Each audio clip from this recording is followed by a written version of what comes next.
अगर मैं कहूँ कि दुनिया के सबसे ताकतवर लोग एक ऐसे इंसान के संपर्क में थे जिस पर नाबालिग लड़कियों के शोषण के आरोप थे और वो इंसान जेल में सवालों के जवाब देने से पहले ही मर गया, तो क्या आप इसे हादसा मानेंगे या एक सोची समझी साजिश? आज हम बात करेंगे एप्स्टीन फाइल्स की, एक ऐसे फाइल जिसने अमेरिका से लेकर पूरी दुनिया में भूकंप ला दिया है।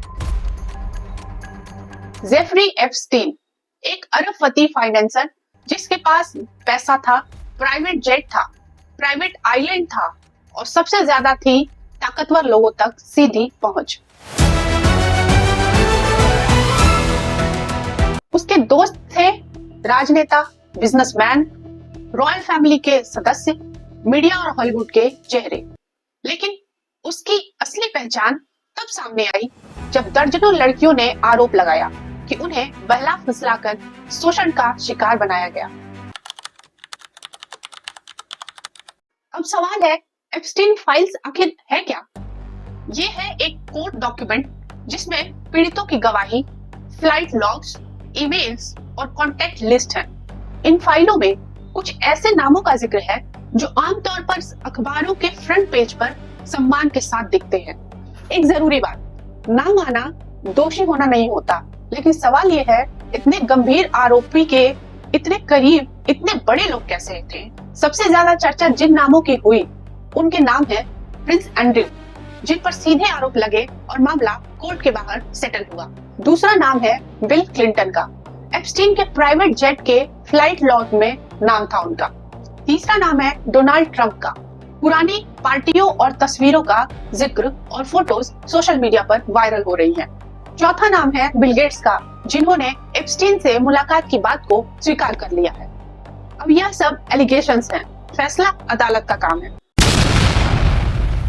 लेकिन जनता पूछ रही है, अगर ये सब आम आदमी होते तो क्या अब तक जेल के बाहर रहते? सबसे चौंकाने वाली बात ये थी कि एप्स्टीन पर आरोप सालों पहले लग चुके थे, फिर भी उसे हल्की सजा मिली। जेल में वीआईपी ट्रीटमेंट, केस दबते चले गए, यानी पैसा और पहचान कानून से भारी पड़ते दिखे।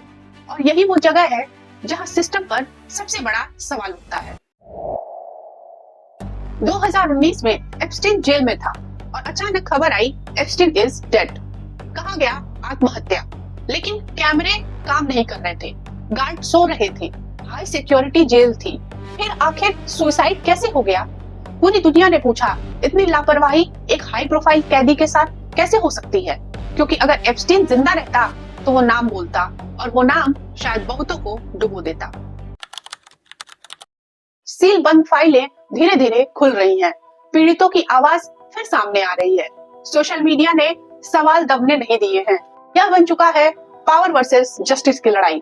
भारत में लोग इसे ध्यान से इसलिए देख रहे हैं क्योंकि ये सवाल हमारे सिस्टम पर भी लागू होता है। क्या अमीरों के लिए कानून अलग है? क्या पीड़ितों की आवाज हमेशा दबेगी? सीधा भारत कनेक्शन नहीं है, लेकिन भावना वही है, न्याय सबके लिए बराबर हो। एप्स्टीन मर गया, लेकिन सवाल जिंदा है, क्योंकि जब तक पूरा सच सामने नहीं आता और पीड़ितों को इंसाफ नहीं मिलता, तब तक एप्स्टीन फाइल्स सिर्फ फाइल्स नहीं रहेंगी, बल्कि एक चेतावनी रहेगी कि अगर सत्ता और पैसा बेकाबू हो जाए तो इंसानियत सबसे पहले कुचली जाती है। एप्स्टीन फाइल पर आप अपनी राय कमेंट्स में दे सकते हैं। मैं हूं ट्विंकल और आप देख रहे थे नेताओं की दुनिया।